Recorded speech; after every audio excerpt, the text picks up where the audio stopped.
What's up, beautiful people, and welcome to another episode of Don't Keep Up With the Joneses. Don't keep up with the Joneses. Don't keep up with the Joneses. Don't keep up with the Joneses. Don't keep up with the Joneses.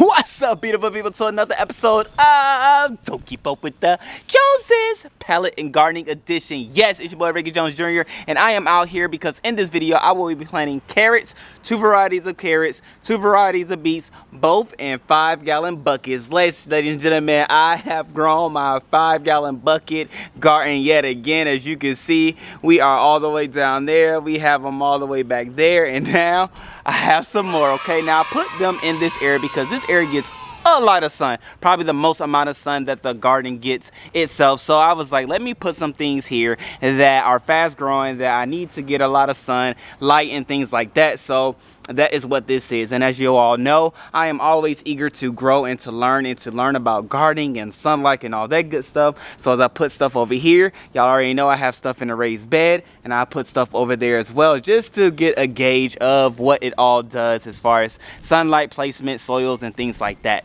as well as from the difference between raised bed gardening and 5-gallon bucket gardening, because I know not everybody has a yard and backyard or things like that to be able to grow things. So 5-gallon buckets is a wonderful solution, okay, in more ways than one. Weeds, right? Weeds is one of the main reasons why 5-gallon buckets are, well, not main reason, but a pivotal reason why it's better. But anyway, let's go ahead and do these carrots. All right, great people. So we are here, and you all should be proud of me because I already have my labelers labeled, okay? And so for this one, I will do the Hercules seeds. So for this one, I will do the Hercules seeds that I picked up from my Hoss Tool haul, which I did a video on that just to show you all the different seeds that I picked up for 2021. And so I'm gonna go ahead and lay these bad boys out. Now, they do have a, you know, an inch to 2 inch as far as like growth area that they recommend, in which obviously in this 5-gallon bucket, we are going to you know, shrink the distance between things just a little bit, but I will be able to show you all what that turns out to be like if you are looking to grow in 5-gallon buckets, because you can grow most of everything in these 5-gallon buckets as far as vegetables. Now here are the actual seeds themselves if you are curious as to what carrot seeds look like. Now you know, very, very small. So what I'm gonna do is just poke some holes in here. So I'm doing like 1 inch apart, just going around the diameter of the bucket, and now just go on the inside, poke a few holes like a triangle, and boom, just like that. So now I just drop 2 seeds in each hole, and we're gonna pray for the best, right? And then as it grows, of course, I'll come out and thin them, but I won't just trash the ones that I do thin. I will keep the ones that I thin that will then help me grow future seeds, which of course I'll do a video on that because I had to learn like how to grow more carrot seeds for myself. I've learned, well, I watched the video and I feel like I've learned, so now I'm gonna go ahead and give it a try. So we have the Hercules carrot seeds all in the area. I'm just go ahead and fill this hole back. Now in the bucket, I do have a mixture between soil, cow manure, and compost, and of course my wood chips at the bottom, which y'all know I put down there. And so I have this mixture with a loose soil mindset, knowing that, you know, carrots do need and want a loose soil. So I'm gonna do the same thing for this bucket for these carrots. Just go around the diameter, and then I'll come in the middle like that. Alright, and they do say it takes about 65 to 75 days to germination. So I have to make sure I put the date, today's date, on the card itself, or excuse me, on the label marker, so I know once or when I planted them as opposed to when I actually had the chance to harvest them. Oh wow, these carrot seeds are a little bit different than the Hercules seeds. So I have to keep that in mind when I'm growing seeds myself. Here are what these look like. A little bit darker. Not really, but somewhat darker. So I'm just dropping about 2 seeds Oh, that was 4 seeds. 2 seeds per hole, knowing that I'm gonna come back and thin the growth anyway. All right. So carrots done. Now I get to do the transplant of my beets. I have my dark red and my golden beets that I'm about to do a transplant into the 5-gallon buckets as well. So let's just flip around, shall we? All right, so I've done the same thing. I've got my marker, boom, already ready. And we have our beets. Now this is a arugula plant that started to seed, but you know, it's all good. I'll take that out. And I'll just take, see, these have 3. Let me just show you up close. Boom, this is how it looks. These already have the 3, which each little cluster will produce from, you know, 1 to 4 type seedlings. So this one has 3, 2, 2, 2, you know, you'll see how it goes. And yeah, I'm gonna just go ahead and take them out because the roots are already starting to form at the bottom. So I don't want to get too comfortable. So I'm gonna go ahead, take it out, break them up. And we'll see how we make this happen. The golden beets.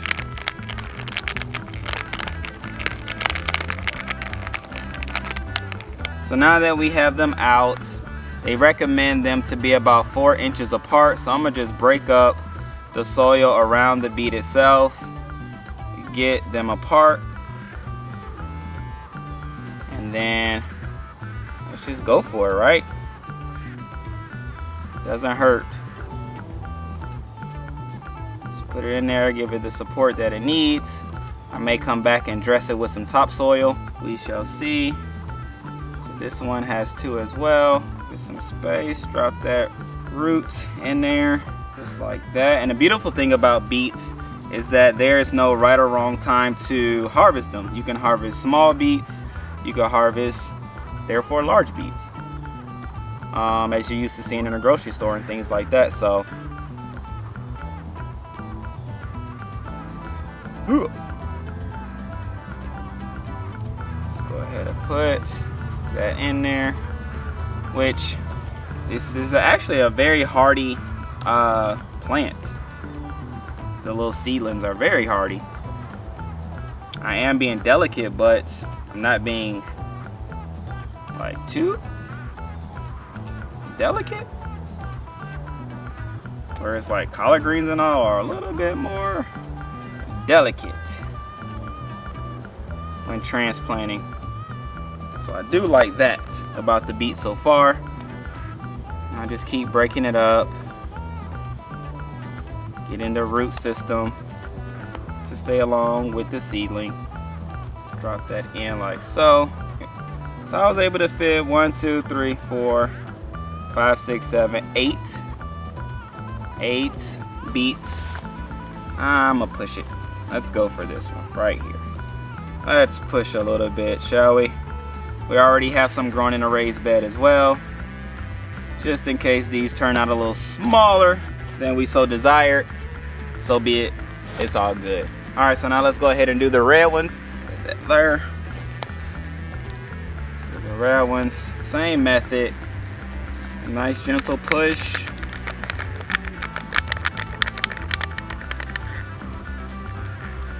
Make sure I get that full root ball. Make sure I give it some space. Let's just break that up. Well, I'm actually grow these together. Why not? Whoa. Okay. Separate these. All right. Another big one I'm gonna just leave together as well and let it do what it's already been doing. And then I might as well do this one the same, right? And then I can add one more to the middle area.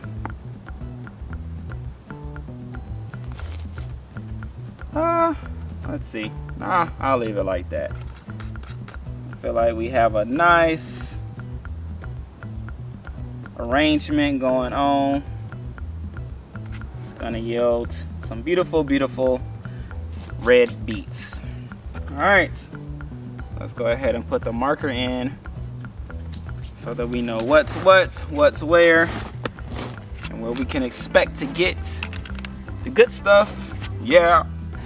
Okay, ladies and gentlemen, so that is now done. We have the carrots in the buckets, which you won't be able to see any like green tops, anything like that right now, because it is from seed. You don't transplant carrots, even though they do say it's not really best to transplant beets. I'm gonna give it a try, as you can see. But nonetheless, this is what the beet situation look like. We have the golden beets in the front, we have the red in the back, and then I even planted some arugula. That's what happens when you give a gardener space and opportunity as well as time.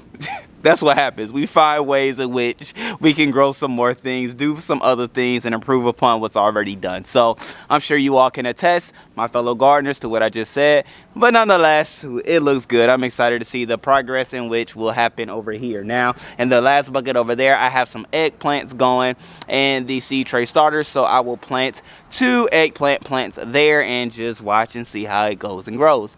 All right, and then now, as you can see, I even do have more spaces, probably for about 3 more buckets. So, you know me, with any opportunity to grow, I will do just that. But nonetheless, hey, make sure you subscribe, hit that bell notification so you can be aware and a part of all the different things that are going on here in the garden. The Don't Keep Up with the Joes garden, okay? The love garden. As you can see, I moved a triangle. It's a smaller one from over there because I have some ideas for the area for which I had the previous triangular garden or triangular raised bed. But nonetheless, it's what happens. It's what happens, y'all. You give me time, you give me some opportunity to think, and I have ideas, I have thoughts, and then I act on them. If I don't like them, I'll change them. But nonetheless, I'm gonna bring you along the way, so make sure you subscribe, join the channel. I love you all. See you next time. Ha, ha, ha, ha, ha.